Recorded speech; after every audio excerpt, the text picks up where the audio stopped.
You just need this breath and this breath. You just need the breath in and you need the breath out. How much more love, money, anything could come if you treated money and love and relationships like you treat air? Do you have enough to get through the day? Do you have enough creativity to get through the day? Are we even using our creativity? When you're on your highest, do you go, what's my highest? I want to paint, I want to create, I want to dance, I want to sing. Are you using it? Those things might actually access a higher level of consciousness to bring in more. It might up your lung capacity and go, you know what? You can receive more air this week because you're doing these things and forgetting about the fear-based things.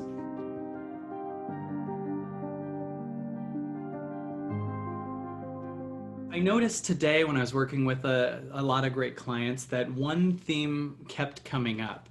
And it was almost the idea of chasing relaxation. Like people were like, I'm relaxing and it's still not working. And I said, can you make that okay? And then you just see tears. And I just would love to give you words that we were taught to never say, but I just want to offer, what if these are the words that we need to say today? Because I see a theme of a lot of people trying and trying and trying and trying to do things a certain way, and trying to relax a certain way, and trying to let go a certain way. And I just want to offer you a phrase that most people do not want to hear, but we're going to really extrapolate it and see if there's something magic to it. Feel free to say this out loud. I give up. Now, that doesn't mean you're going to stop working. That doesn't mean you're going to stop being amazing, but you're going to give up. You're going to surrender to what the world's doing right now.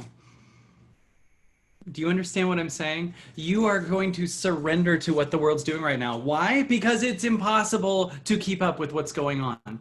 I want you to just think about how many things you're trying to get to. You're trying to get the politics a certain way. You're trying to figure out COVID. You're trying to, and people hear this and they think I'm saying don't fight for what's right, or don't stand up for yourself, or don't make something happen that's, amazing. But I'm saying, imagine how much more you could if you just start with the vibration of, I give up.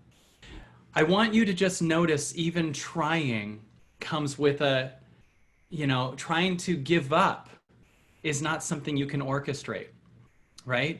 I want to just dare you to say this out loud. I surrender. Just feel yourself when you just say, I surrender. And then notice as energy comes up and it goes, yeah, but you can't surrender because what about this right over here? Then you go, I surrender that. And it goes, yeah, but then they're going to talk about you. I surrender that. Yeah, but it's not working. Your results aren't coming and you're not making money. I surrender that. Yeah, but you're just going to keep surrendering and never make money again. I surrender. But no one's going to like you. I surrender that. You're going to get sick. I surrender that. Notice how much shit we try to control, and notice how much stuff is under that, right? Just allow yourself to surrender and notice how much of your life you were used to controlling, and life goes, oh, you want to keep controlling me? Okay, turn on the COVID. This is life. Turn up the masks. No one can walk outside. Turn it up. And you're like, okay, now I'm having a stressful day. I just need to look in a Target and want to start crying. Turn it up. Make more masks everywhere. This isn't working. Okay, fine. I surrender COVID. Turn it up. Unemployment through the roof. Okay. And you get to see these things that it's turning up is just showing you that you had what you thought a couple years ago was your shit together, and you were keeping an identity alive, but not you. Do you get what I'm saying? You weren't keeping the true you alive. Let's break it down. You were a kid and you had to do something to impress your parents. You became like your parents, you rejected your parents, and you created a character through your teens, through your 20s, through your 30s, and you had this character going. And now what's happened? We shine a new level of light on you, like 1 inch more of light. This little light shines on you, and you start to see the character that you were is a character, but you're still attached to the character, so it can't really fall out of you, right? Because you're still attached to it. Because if what you were for the last 20 years falls apart, then you're going to die. So you're in this bizarre dance between wanting to purge these emotions and keeping them in at the same time.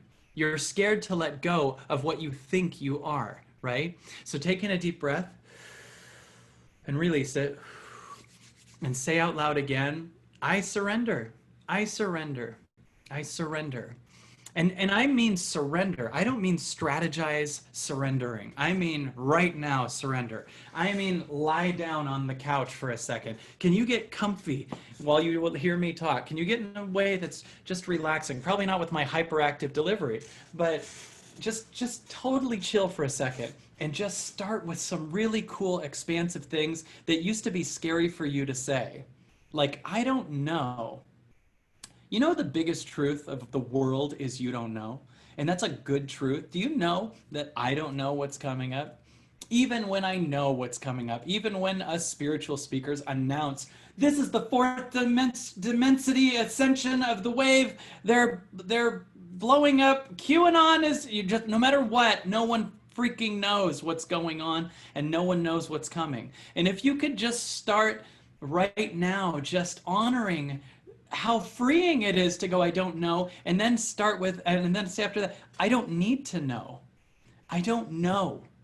And I don't need to know. I don't even need to know what's coming up in 10 minutes from now. I don't know what I'm going to say in a minute from now. I just listen and I sit here and I don't know, right?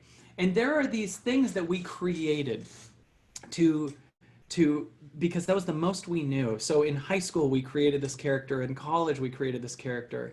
And we have this us that we did what we need to do, and the highest we understood was achieve, or you were supposed to do what your parents told you, or the school said this. You basically had your entire soul and identity sucked right out from you. And here you are trying to figure out what to do, and then you did it. And you know how many people I work with that say, man, everything was totally in place 5 years ago. Everything was fine 5 years ago. No, you were wearing the costume that answered your fear. You were wearing you were hiding behind the structure that you needed to avoid abuse. You were, creating what you needed to create to get just enough love, and you had no part of you that was seeing through the illusion that there was even more, right? Sorry, that this is an illusion and there is even more, right? So what's happened this year is our microscope, our looking at ourselves, our view of ourselves, it just went up a little bit. It went, so all of a sudden, it's like if you were watching a play and you're really into it, and then like one of the houses fell down and you see that it's cardboard, and you're just like, I thought this was a real play, and you just see cardboard. And then one other one falls down and it's cardboard. And now you're in this bizarre combination of trying to see the rest of the ones that are cardboard and put the cardboard back up, right? Like, I want the cardboard up. I want the lie up. Put the lie back up where I got just enough love based on what I do, where I got my body a certain way. I got my income a certain way. I got the relationship a certain way, so I got my circumstances how I wanted it. I was spinning plates and everything was great, and life is just walking around us right now and knocking the plates off. And you're like, oh, I can just get the plate up, and now you got like 9 more sticks of plates, and it's just like boom, boom, boom, and you're just, okay, and you got more plates to spin. And it's like, let me tell you something. You're gonna be so happy once they all fall, and you just go, ah. And you can live in alignment with yourself. Just because we nailed our circumstances doesn't mean we're living in true alignment with the power of what we truly are. We don't, just because we had a job, or even worse, killed it at a job, just because we knocked it out of the park every once in a while in a relationship, just because we got all the relationships away and we were able to hide in our house and get our circumstances how we wanted it, that doesn't mean it's the highest you. So I want to first of all dare you to not compare yourself to anything before now that you perceive as better than now. Do you understand what I'm saying? Because a lot of people go, it used to be so good. I know. Surrender that. It's not supposed to be now. Better is coming. Yeah, but it used to be so good. I was something 5 years ago. 10 years ago, I was so in the pocket. Right. That's just because you didn't see the buildings falling over and that they were just plastic. No, I had everything perfect. You had the illusion of everything is perfect. And you weren't seeing your soul. You didn't know that you weren't seeing your soul. You were seeing the highest you knew. You were nailing it. You totally were. But today in 2020, life is trying harder and harder to show us our soul. It's trying to show us the pain that's inside of our body. It's trying to get us to take our focus off of the things outside and notice our response to the things outside and be there for the feeling more than the things. Right? If you're just looking through social media, if you're just going through, what people are saying, you're still totally burying the feelings because the feelings are always trying to come up. Today I was working with a client and he said, I feel like my feelings feel like I'm buried in a coffin. Like I got this coffin thing, and I'm trying to make all these changes at work and I'm trying to change this and I'm trying to change that. And I said, that's why. Like imagine your emotions and they're trying to come up. And the way they come up is they're seen by you. Is you might get to a conscious level that's bigger and you can see it. You might meditate and see this truth in you.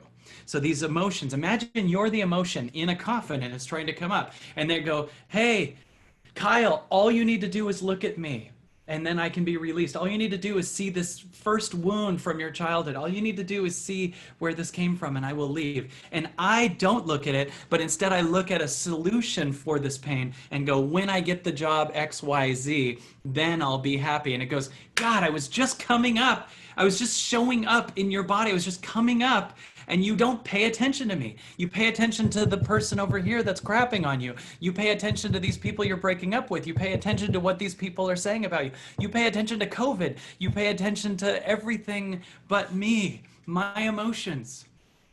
And so we have this kind of split going on right now between the exposure of your emotions, your expositions, and the old story.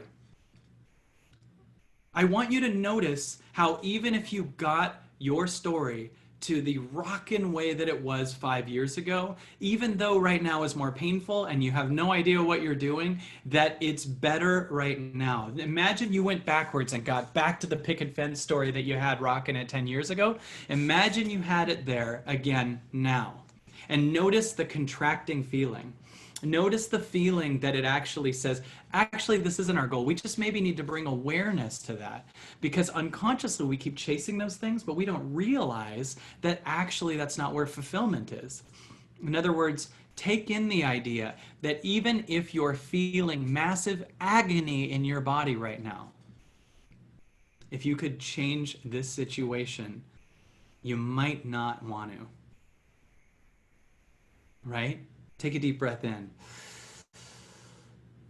and release it. Can you just say thank you right now? You've never seen life with I give up. You might not have ever seen life fully with a new level of I give up, even if you've said I give up a bunch of times. Can you join me in I give up right now? Join me in a new level of it. Is there 1% more give up that's available for you right now? Can you join me in just saying, screw it? That's a rated G version. Can you just join me in that? Can you just sit there? And then when you go, it's not working, that's not giving up. You don't give up and go, now give me because I gave up. That's not surrender, is it? Here's what that is. Your ego, your inner child, is running your life. Every time you make a decision out of anticipation, achievement, or fear, when you have this higher you that's birthing, the achievement or fear is actually your child, you. So your 5-year-old runs everything. No wonder it's hard here. Instead of God, you have a choice every moment between God running everything or your inner child that hasn't been seen. And most of our inner children that we aren't seeing lash out. And so, let's say someone says something to you and you feel angry. Okay, right there, you have a choice. You can retaliate or you can be with the child who feels hurt. And every time you're not with the child that feels hurt, it turns into anger because the hurt in you is not seen by you because you're focused on that dude. That person's like, hey, blah, blah, blah, blah, blah, and you're hurt. But if you go, no, it's because of that, then the hurt gets buried under you. So even though you're blaming them for doing it, you're the one who's doing it to yourself. And life has made it so easy in the last 40 years for us to just coast. In some cases, just have just enough going on that we don't have to look at this. We've all been able to kind of figure something out. Even if you grew up broke or unhealthy, at the same time, life right now is just making all of the world impossible. It's like all of our little cubbies that we lived in are being opened. Boop, boop, boop, and lights going in. You can't control your emotions anymore. Don't control them. That doesn't mean lash out. That doesn't mean go crazy. But that means they're going to come up eventually. And let me tell you something. It will never come up bigger than you can handle. If you stay in the moment, you will always be able to handle the emotions that are coming up in the moment, right? Our fear of the emotion is actually bigger than the true level of what an emotion will actually come up at ever for you, right? So when I was at the darkness retreat, I remember starting to anticipate things that I went through in my childhood that were really, really, really dark. And on day 7, I was like, oh no, is it going to bring up all this trauma? Is it going to bring up different things that I went through, forms of abuse, all kinds of, is it going to bring that up? And I started anticipating what it was going to be. And that was much scarier to me. And that was where all the hell was, because I wasn't present. I was in the future about how bad the pain is going to be. And it needed me here. So I'm sitting here, not here, and it goes, no, I'll bring up what I need to bring up. Stop being so scared of 10 minutes from now. I'd sit there and be like, this is going to be bad.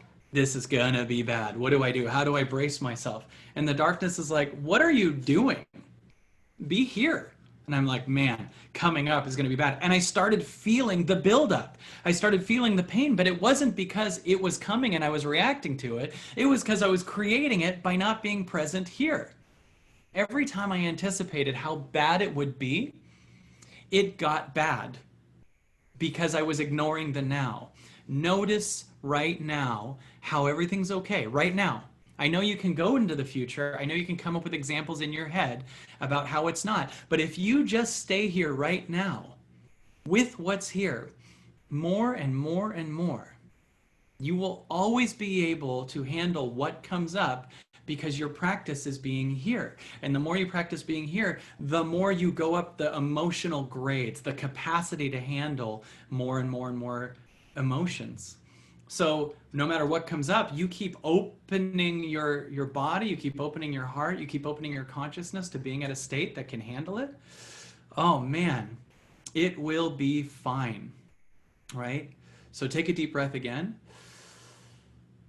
and release it and feel your heart beating, because that's all you got right now. So Diana Tesla said that she had a panic attack, and if you just stay present, life is making panic attacks so we get present. Life is making anxiety so we get present. Life is making people attack you so you get present. Life is making your money go out so you get present. Notice how much when you think of money you go in the future. You don't realize you have enough now, but you're constantly saying, I won't have enough later, so you don't even notice that you have enough now. Like, does everyone here have enough to get through today? Even if you're just using a credit card, even if you're just using unemployment, even if you're 100,000 in the debt, do you have enough right now, right? Just be grateful for that. You just need this. Imagine if we treated money or air like we treated money, or oxygen. Like, I'm never taking a breath and going, will I have enough air next month? Will I be able to pay the air rent in a month? Well, I don't even think I'm going to be able to survive next month. That would actually stop me from breathing, right? I'm like, okay, I gotta save my air for there. And it's like, no, dude, fully take the air you need, Understand that you have a capacity that you're capped at. Don't go over the capacity or your lungs will blow up and you won't be able to receive later. And then breathe the air out, flow. Put some in this, spend it, donate some. Give someone some. If you take in the equal level. Don't give someone some. If you don't have any, give yourself air and then give some. Right? Give yourself air and then give some. And we've never been like, will there be air next month? Actually, now with the masks, we probably will be. It's like, will we be able, can we have air? Nope, $100 fine, right? So if you breathe in right now, you're not thinking, will I have enough in a month? And we've been trained to always be in the future. We've been trained to save air till you're 65 and then retire on your Social Security air. Get as much as you can till you're 65 and then retire on Social Security air. And then some people are like, I got billionaire. I'm a billionaire.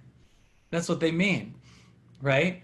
Like Jeff Bezos is holding a bank of so much more air than we have. Look how much air Bill Gates and Jeff Bezos have. They have tons. Elon Musk, full of air. But he can't enjoy it any more than his lungs can. His lungs have a capacity, so even if they got billions and billions of air, you can't enjoy any more than your lungs can handle. And the more you try to, the more you don't notice the air you have now. Right? You just need this breath and this breath. You just need the breath in and you need the breath out. How much more love, money, anything could come if you treated money and love and relationships like you treat air? Do you have enough to get through the day? Do you have enough creativity to get through the day? Are we even using our creativity? When you're on your highest, do you go, what's my highest? I want to paint, I want to create, I want to dance, I want to sing. Are you using it? Those things might actually access a higher level of consciousness to bring in more. It might up your lung capacity and go, you know what? You can receive more air this week because you're doing these things and forgetting about the fear-based things. See, most of the actions we take are out of fear. So we train our body and we train the world that we want a life out of fear. For instance, if someone triggers you and you respond to them out of the anger, then you're teaching yourself that your behavior matches, I work from the lowest vibration. But as you keep doing the work, we start to go, what if when someone triggers you, you don't respond?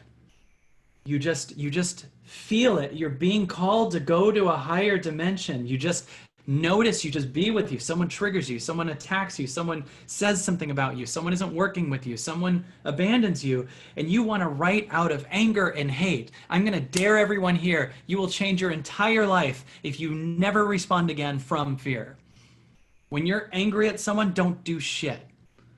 You're being called to look at you, and you are avoiding it if you respond to them, and you are being invited to a level where this low vibration no longer serves you by being present with it. Someone says your ex attacks you, boom!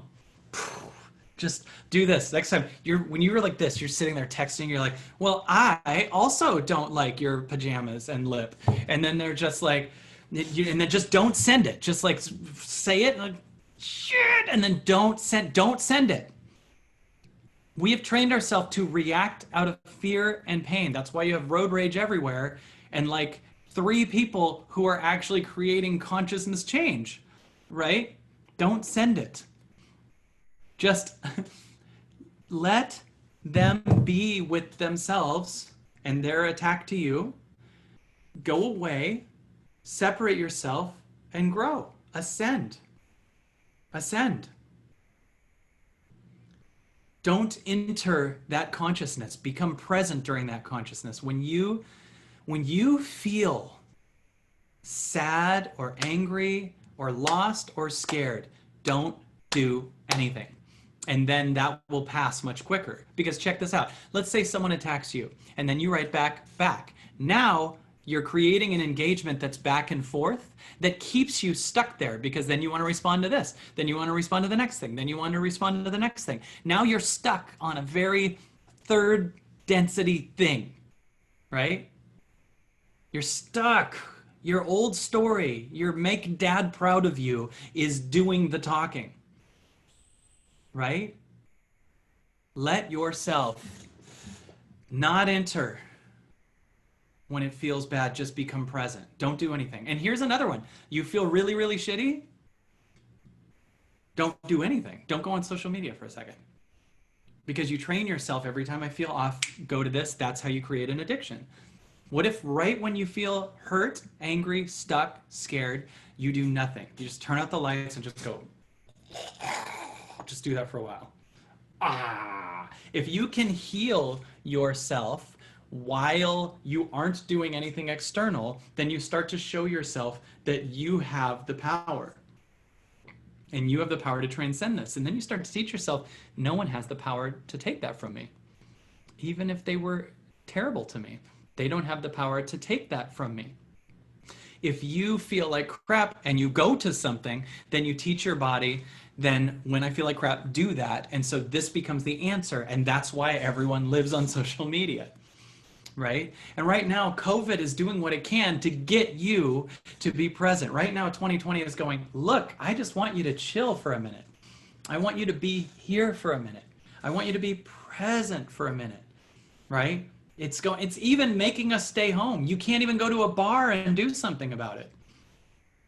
But if you keep feeling like crap and doing something external, then you train yourself. That's what you do when you feel like crap. And that's how an addiction's formed. I don't have to feel like crap if I do this. But what if when you feel like crap, you breathe? You just go, this'll take a half an hour. And you just look at the wall. I'm serious. Like, just totally, like, I do this sometimes. I'll feel triggered. And by the way, I'm talking to me. I'm not perfect at it. And you just get present about what's going on. Right? Is there even water in this?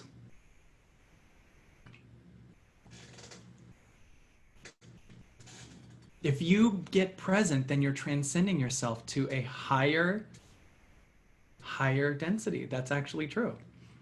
Because when you start to feel angry, you'll get in the habit that you feel stuck, you feel angry, and you're the presence that is not scared of it and is here and loves it. I feel unseen. Ooh, I know that feeling. It feels like a pit in your stomach. It's like against the wall. It feels like shit. Oh, you're being called to raise your vibration. Just don't do anything. Don't take anything external for that second. Just breathe in and be. You feel stuck. It feels against the wall. And the old story maybe doesn't even need to say it's that you fix it based on food or social media. Maybe when you feel like shit, the old story goes, I'm going to talk to someone else about it. That can be an awesome thing if that's something you've never ever done. But sometimes people talk about it so they don't have to feel it, right? If it's new for you to talk to someone about it, someone who can hold a space that can really raise your consciousness, I'm not talking about someone who will join you in shitting on the other person. I'm not talking about talking to someone who will, screw it, margaritas. I'm not talking about that. I'm talking about someone who will hold a presence for you, someone who will hold a higher space. Sometimes we need that. But also at the same time, if you can't, don't sacrifice yourself and talk to someone else who has a bunch of their shit so that you join them and they become the social media type addiction.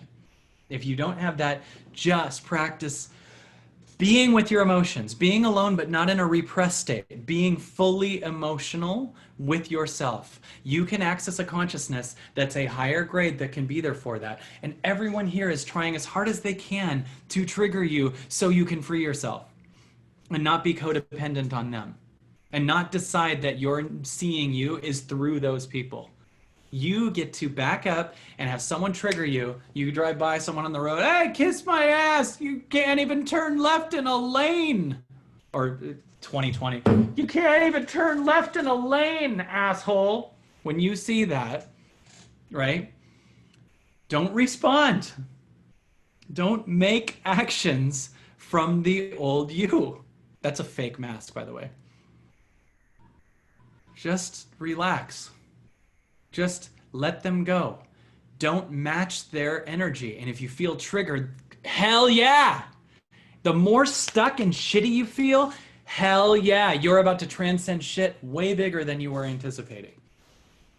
It might still take an hour, and you might want to fix it now, and you might want to drink now, and you might want to do a drug now, and you might want to go on social media now. But I dare you, when you feel like shit, just get away, sit on the couch, just do nothing, journal, whatever, sit. Don't give anything external power. That's like you feeling off about weight or something and then eating sugar. Don't fuel it. Don't reward anger with social media. Just totally, oh, I'm so pissed. Just be by yourself. I'm so pissed. Oh my God. Just sit with this thing. I give up. I'm so mad. When will they see me? I give up. And everyone here knows what it feels like to feel anger and then have a few minutes go by, maybe 20 minutes, some people maybe an hour, and have a whole different perspective. And if you could take note of that and tell yourself that when you feel off, you have the ability to override it, then even when you're in the maddest, you can have that 1% voice that just says, we can override this, right? We can override this. Let's just back up. Even when it's 99% flames and angry and fury and stuck and you feel like you're in a prison, just that you'll have one teeny voice. It's the smallest voice. It's just like devil and screaming and everything. And like, we can override this. Just, it's like dental floss coming down.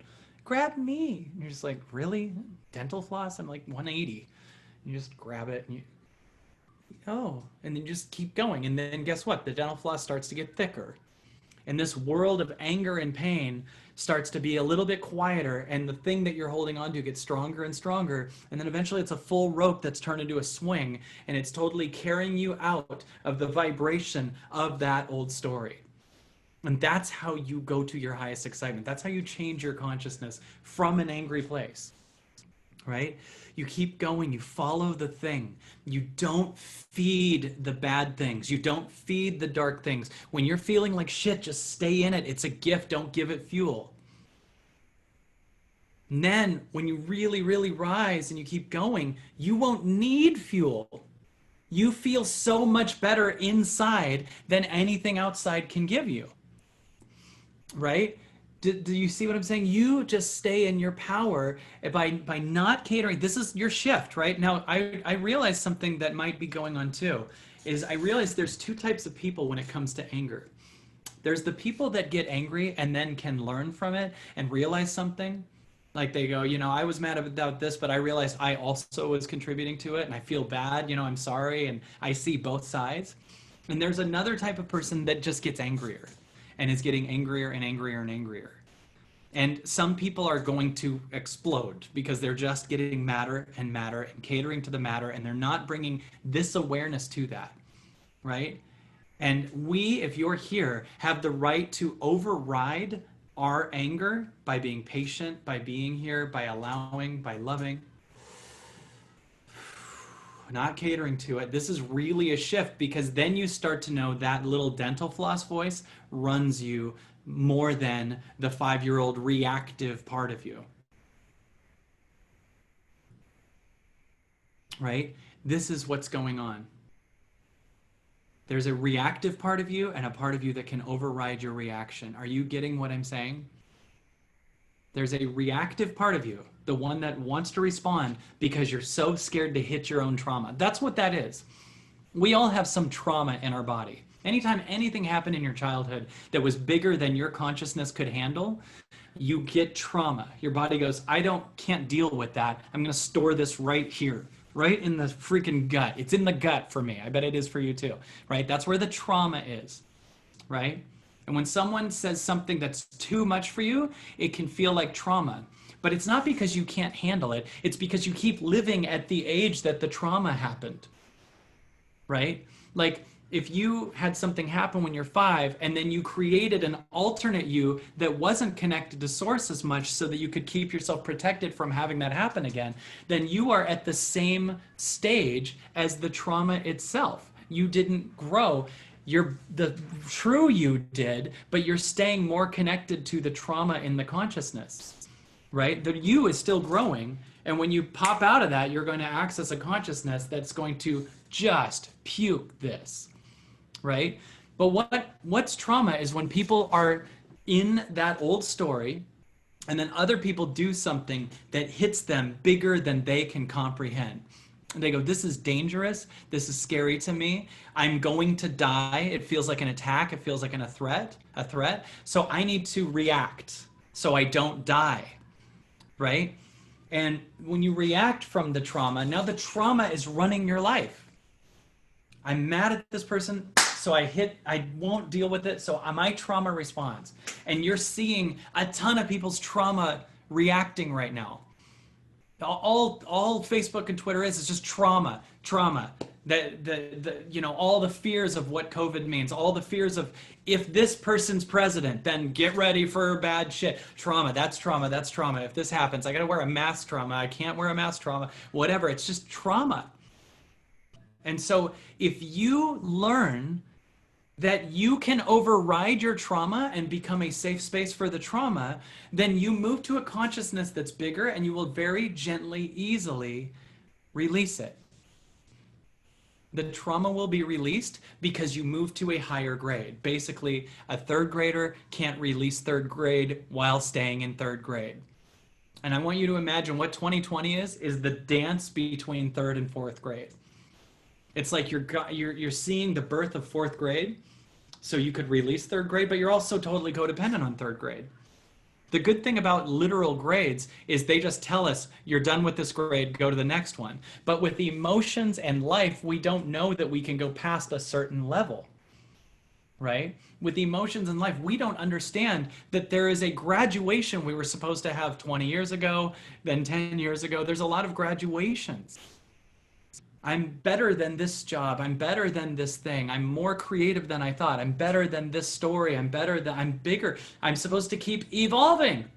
But they're paying me more money this year and I'm going to get a corner office. But my soul is bigger, but the corner office. So I should stay another year. So basically imagine that you're in third grade, you're going to fourth grade, but you keep checking on third grade and they keep like putting cake in there and giving you a raise in third grade. And now third grade is finally just collapsing. It's like, you're gonna need to go to fourth grade. You're gonna have to move to fourth grade now because third grade is just shit. Right? Third grade, we're good. Third grade needs to go. Meaning the patterns how third grade work, manipulation, control, anger, all the stuckness, the old energies. Third grade is collapsing. Everyone is going to have to acclimate to new truths. Everyone's going to have to see that you're better than third grade. And it's scary because third grade killed it. You knocked it out in third grade. It was so good, but we got fourth grade coming. So when people go, what do I do? Guess what? That's a third grade pattern. What do I do? How do I get to fourth grade is a third grade question. You are a fourth grader. Most of us are fourth graders going to third grade and asking how to get to fourth grade. You're already in fourth grade. You're in fourth grade. Just receive it. You're there. Fourth grade works differently than third grade, and you might have nailed third grade, so you might be confused about fourth grade. But fourth grade says, no, just be here. Fourth grade says, just relax. And you can be so excited because the planet shifted to a fourth grade planet. Imagine this. We were in this crossroads in 2012.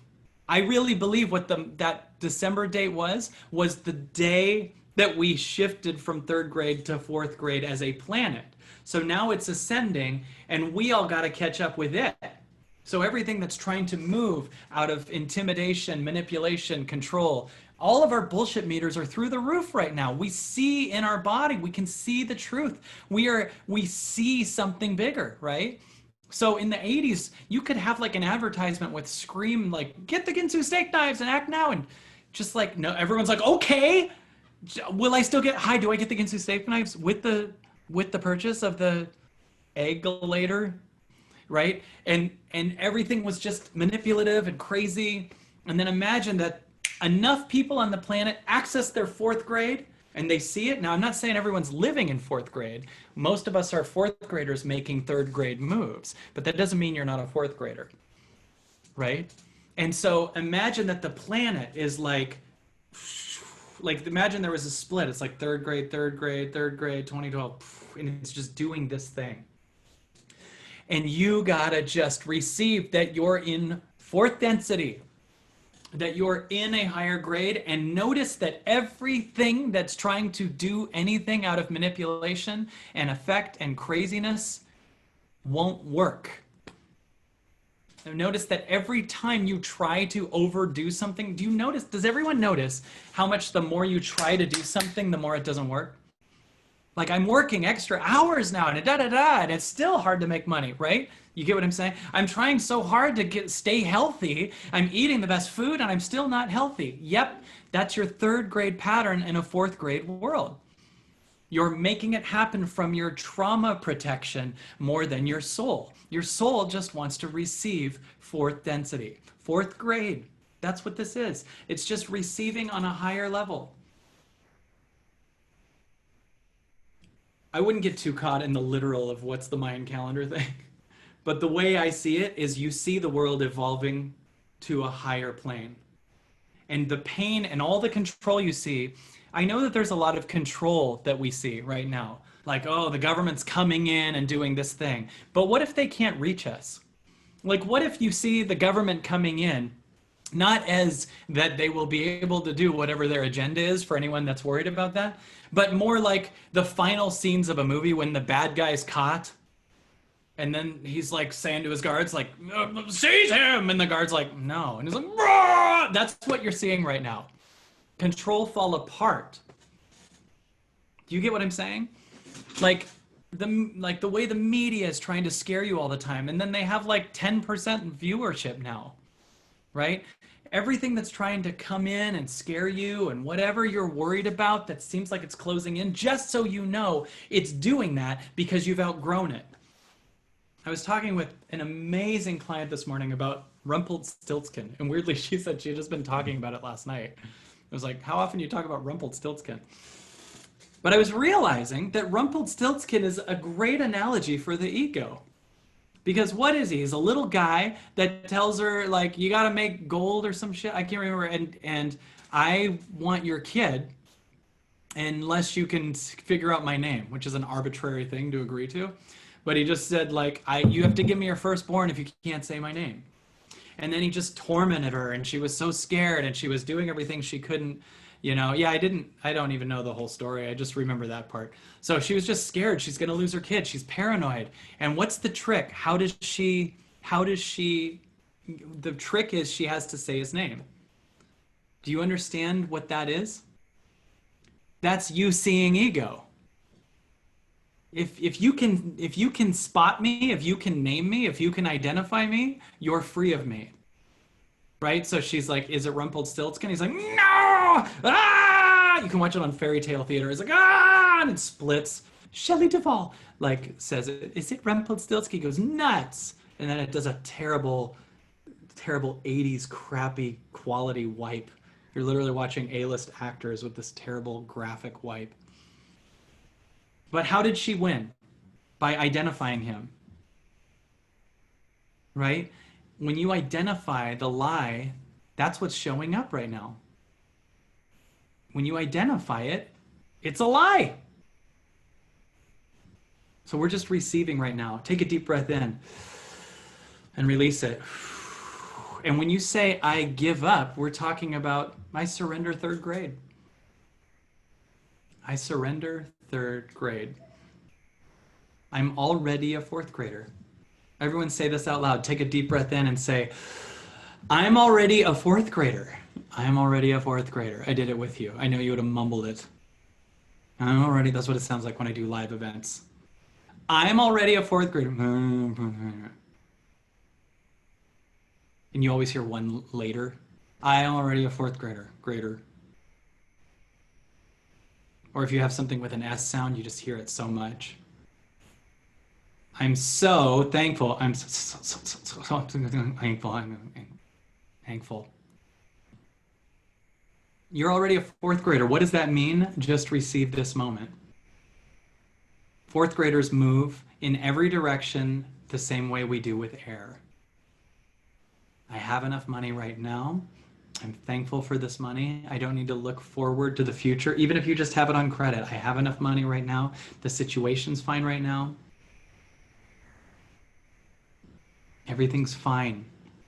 Everything's fine right now. Fourth grade is very much excited about the now. It doesn't look too far in the future about what's going to happen to you. It's just now. I'm so thankful for now. Right now. That's why it's so important to lie down. Like, relax. You just got now. All social media can do is take you into the future and past, which doesn't exist. So I'm just here with you guys right now.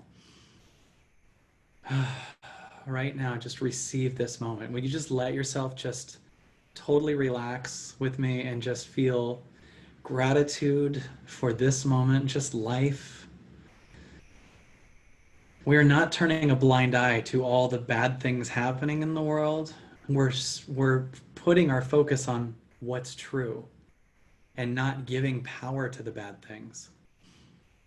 We're birthing what's true here. You're alive.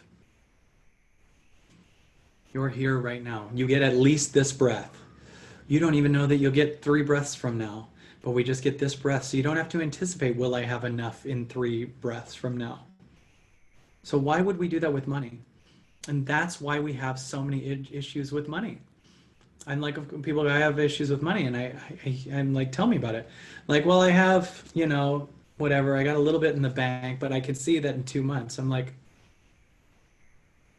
how many single breaths in each moment are you taking? You just have this breath and this breath. I don't even need air for 2 breaths from now. I just need this air.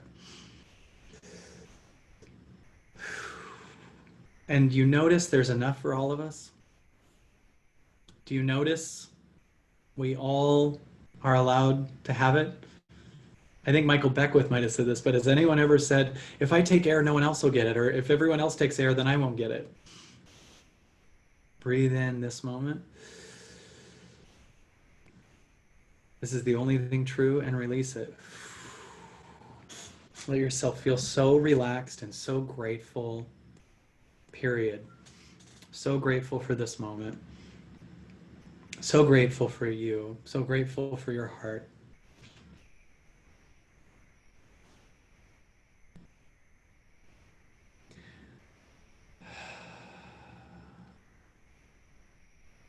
Right here. Can it just be awkward for a minute where I'm not talking? Can you just like let this moment, like sometimes I know if I'm quiet, people be like, oh, I can't handle silence. Why was Mr. Rogers one of the greatest shows of all time? I'll tell you. One reason, one reason is he meditated 2 hours a day before every episode. That's a true thing. But 2, that show's full of silence. I mean, like, yeah, I was up for a show that would have been his studio. I got to play on the neighborhood of make believe even. He meditated 2 hours before every show. Here's how divinely protected he was. Someone stole his car and learned that it was his car and gave it back with a note apologizing. How protected are you? Someone steals your car, realizes it's your car, and gives it back, Mr. Rogers. But if you watch his show, which he made weirdly thousands of episodes of, his show was just presence. Presence. There was like a 10-minute segment on feeding the fish. Gonna go feed the fish. And you're just walking with this old guy into the kitchen. He's like, fish like food. Do you like food? And just like Why is this the greatest thing I've ever seen in my life? I've never seen anyone change their clothes to go into each room. Time to go into the bedroom now. He just puts on scuba gear. The half the show is him changing. Right? Like we're all working on it. I gotta have the best look. I have the best, how do I have a 9-point camera crew? And how do I present myself on a date and look so good? How do I right? How do I create the illusion that I'm gorgeous? How do I get the right haircut? And blah, blah, blah, and hi, no, hey, no, hi, no, hi, no, ta-da, hi. That's us. Just what the hell? Just be here. You will nail any date, meaning nail the making it happen. Sorry. If you just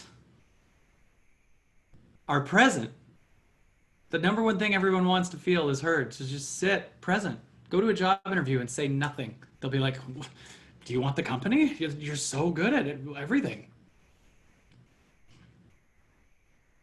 Because you're embodying the truth of what they are. You're embodying source. That's what Mr. Rogers did. He embodied a truth that was higher than our emotions. You watch that show and you're scared, and he holds a space that makes you want to cry because he's standing in the truth of unconditional love.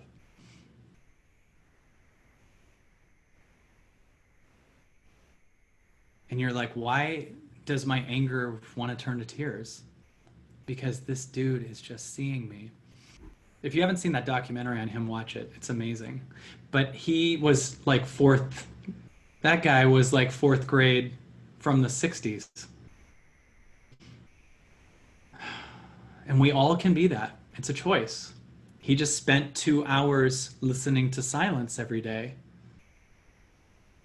instead of spending 2 hours watching Good Morning America and getting caught in politics and worrying about stuff. Everyone take a deep breath. And let's connect to that energy that Mr. Rogers lived and showed us. You will feel a space just start to form for that part of you that just worked so hard. Don't you feel like going, God, I worked so hard. I just want to relax. I just want to give up. You're not giving up like you're never working again or you're breaking up with someone. You're giving up third grade so it can fall into fourth grade. So that it can fall into what you are. When you feel that ice melting, remember, you're a hot tub that it's melting into. You're not the ice that's melting.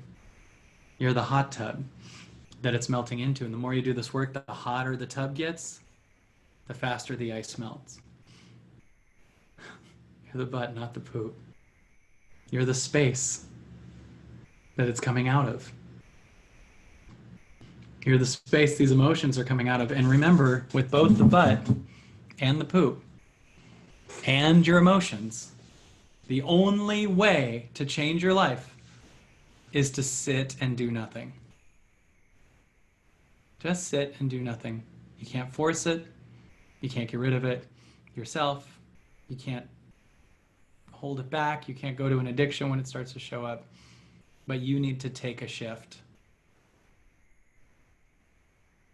Take a big shift. Everyone take a deep breath in. And release it. Can you just, with your body, without even saying it, with your body, communicate thank you? You don't even have to hear it in your mind. Just can your body communicate thank you? Can you feel thank you? Can you say to yourself, man, I really killed it. I did a really good job. And even when I feel unseen, I just celebrate that I did a really good job. I feel so grateful to this third grade pattern that I've lived for 20 years. And I'm so excited about the slow, gentle, celebratory leap and leave of third grade. I love it. You know how we let go of third grade? By forgiving it, by loving it, by holding it. The only thing keeping third grade alive is your resistance to it. When people say to me, I just keep trying and it's not working. And I'm like, can you be okay with that? I love it. I love you, third grade. I love every pattern I had. I love the comedy that I created to avoid feeling unseen when I was a kid. When I was a kid, I definitely got attention with comedy, but I didn't feel that I got attention with regular things. So whenever I was with my dad and we watched comedy, I felt connected and I felt safe and I felt seen. So I spent 20 years making sure that I wasn't ignored and was protected and wasn't going to be hurt and was seen. And I thought who I was a comedian. And through my teens, I got all the love I needed to not be yelled at or resented or hurt because I had comedy. I had this thing that I could go to.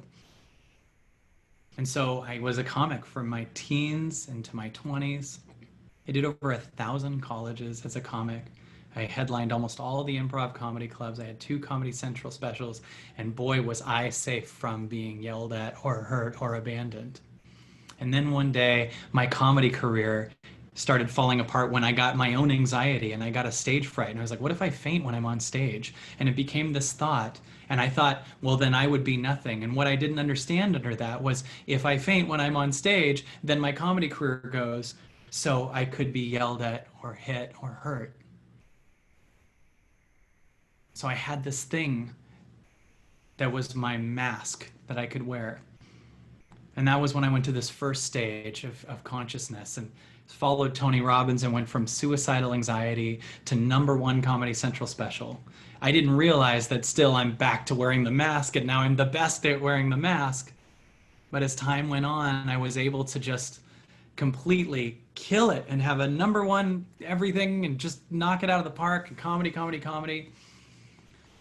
And then life said, I want to show these positive things I'm learning to other comedians. And then other comedians started attacking me because I'm this comic that's suddenly positive. And I forgot comics are cynical. So I was getting shit for that. So I decided I want to follow this bigger thing and leave comedy for a while. And then I just left it. And then all kinds of life said, you've graduated from the character that you needed to be to protect yourself from being hurt. So, because you've graduated, here's all these rewards. And then life was bizarre and synchronistic and magic. And then I had 10 great years with that. And now I'm here feeling the birth of here. Just feeling the birth of now. And I understand that you might have had things awesome. I'll tell you, it was so fun to do the Dolby Theater. It was so fun to be a stand-up comedian. It was so fun to get so much attention and love and be on late night shows. And this moment is more fun.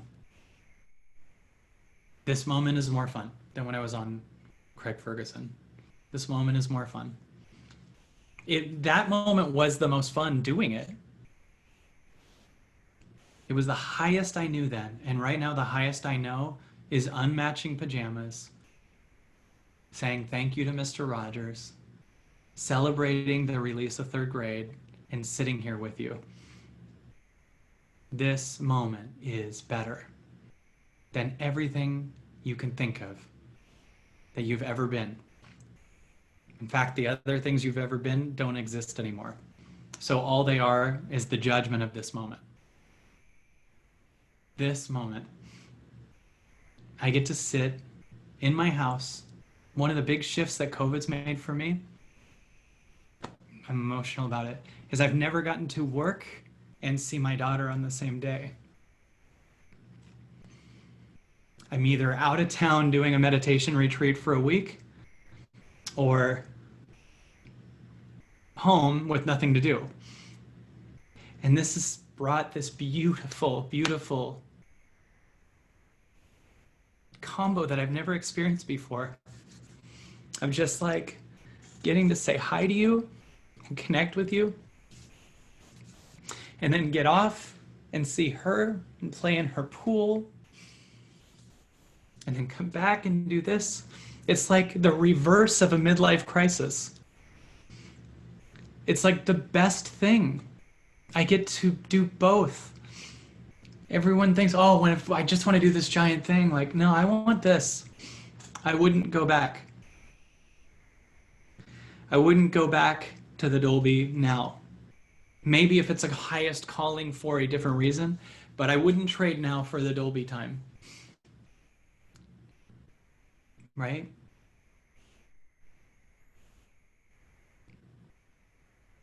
I get to do all of it because I'm okay with now, and so do you. But you got to start with getting okay with now. The amount of people that said to me, easy for you to say, and I go, I promise you, it's because of how I acted that things started, not the other way around. It's by being thankful now and following the highest now and doing everything I can to not allow when I'm angry to be answered. It's to just sit here that I only have this moment. You'll never have this exact moment this way where Sam just write, I love that for you, Kyle. That might not come up exactly the same way. And if it does, I'll be in a different position. This moment is exactly only this moment. You have no other moments.